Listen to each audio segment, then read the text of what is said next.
Welcome back. اس وقت جو گفتگو چل رہی ہے اور جو ایشو ہے اس سے ریلیٹڈ جو موسٹ کنسرنڈ مین ہے عبد القادری صاحب، وہ ہمارے ساتھ فون لائن پر موجود ہیں. پیر صاحب کا بہت شکریہ کہ انہوں نے ہمیں وقت دیا.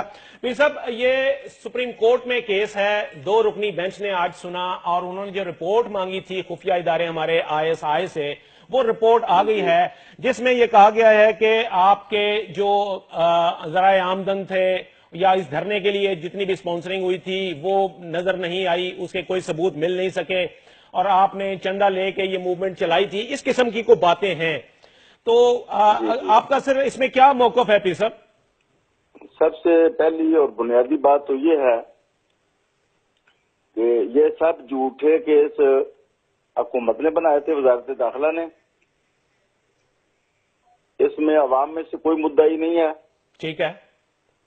حکومت نے جو معاہدہ کیا تھا اس میں غدر کیا، ٹھیک، یعنی اس معاہدے کی خلاف ورزی کی، اور معاہدہ بھی وہ جو chief of the army staff درمیان میں گرنٹر بنے،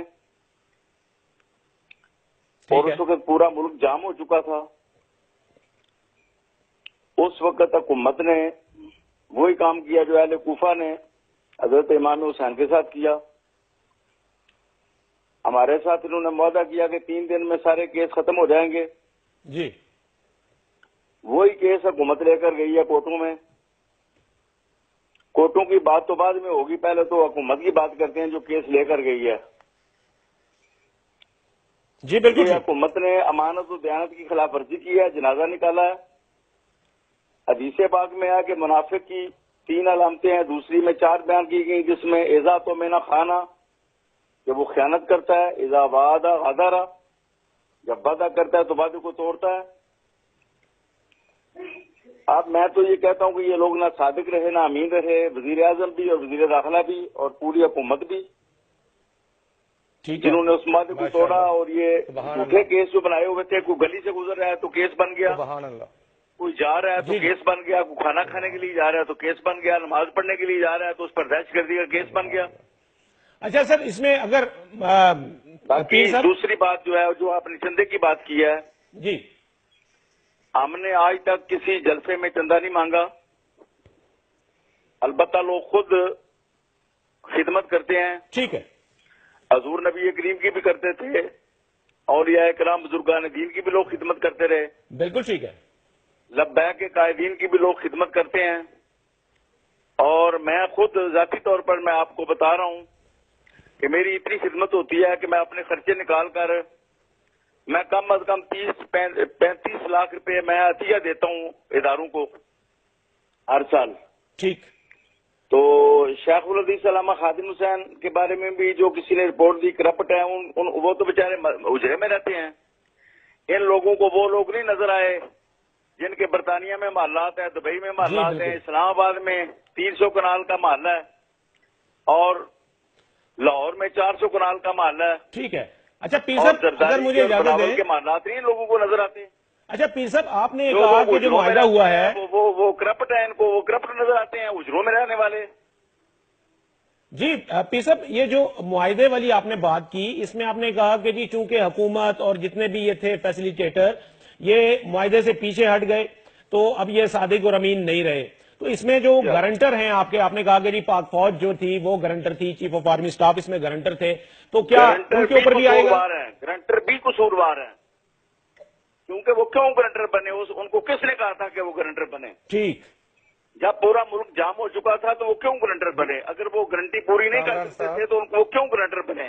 مطلب ان کو بھی ہم یہی سمجھیں گے کہ وہ آپ کی تشریح کے مطابق وہ صادق اور امین نہیں رہے. گبر باجوہ صاحب نے فوج کو بدنام کیا ہے گارنٹر بن کے، ہمارے ادارے کو بدنام کیا گیا ہے.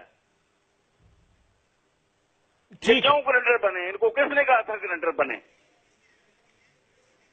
ٹھیک ہے. اچھا آپ چونکہ کہ ہم گارنٹی دیتے ہیں، کیوں گارنٹر بنے یہ؟ تو ہم یہ سمجھیں کہ وہ بھی صادق امین نہیں رہے.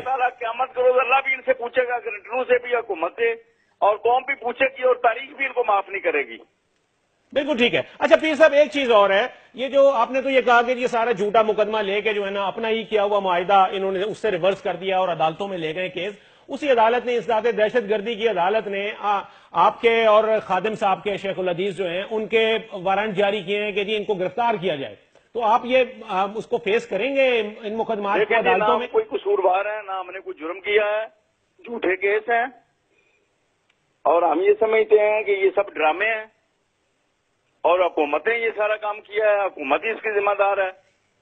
حکومت کے بعد اگر کوئی بنتا ہے تو chief of the army staff ہے جو گرنٹر ہے اس میں, ٹھیک ہے, جو پوری فوج کی عزت کو جو ہے وہ خاک میں ملا رہا ہے. جی ٹھیک ہے. اچھا جی مجھے صرف ایک لاسٹلی یہ صرف بتا دیجئے پیر صاحب کہ یہ اس وقت یہ معاملات عدالت میں لانے کا کیا مقصد ہے؟ ایک تو معاملہ ختم ہو گیا, ہونا تو یہ چاہیے تھا کہ جو معاہدہ ہوا ہے اس پر امپلیمنٹ ہونا چاہیے تھا. دنیا کے قادیانی جاگ پڑے ہیں, اسلام دشمن قوتیں, اور جو اداروں میں قادیانی ہیں وہ بھی جاگ پڑے ہیں, اور جو حکومتیں ہیں وہ بھی جاگ پڑے ہیں. پورے قادیانی جمع ہو گئے ہیں, تحریک لبیک یا رسول اللہ پر حملہ ہو گئے ہیں. آپ انشاءاللہ العزیز نہ صرف پاکستان بلکہ پوری دنیا کے مسلمان اٹھیں گے, اور ایسا اٹھیں گے کہ اسلام دشمن قوتیں ہمیشہ کے لیے یاد رکھیں گی. جی ٹھیک ہے, بہت شکریہ. اپنا پیر صاحب صرف جاتے جاتے اگر یہ بتا دیجئے کہ دوبارہ تو کوئی اس قسم کی تحریک چلانے کا ارادہ نہیں ہے پھر؟ کیونکہ اگر ایسی ہم تیاری کر رہے ہیں اس کے لیے اور سنجیدگی کے ساتھ ہم غور کر رہے ہیں اس پر. جی بہت شکریہ. کئی گنا بڑی تحریک ہوگی اور پورے ملک میں پھیلے گی. پیر صاحب بہت بہت شکریہ, شام کر کے رکھ دے گی انشاءاللہ. بہت بہت شکریہ پیر صاحب, آپ نے ہمیں اپنا موقف دیا. Thank you very much.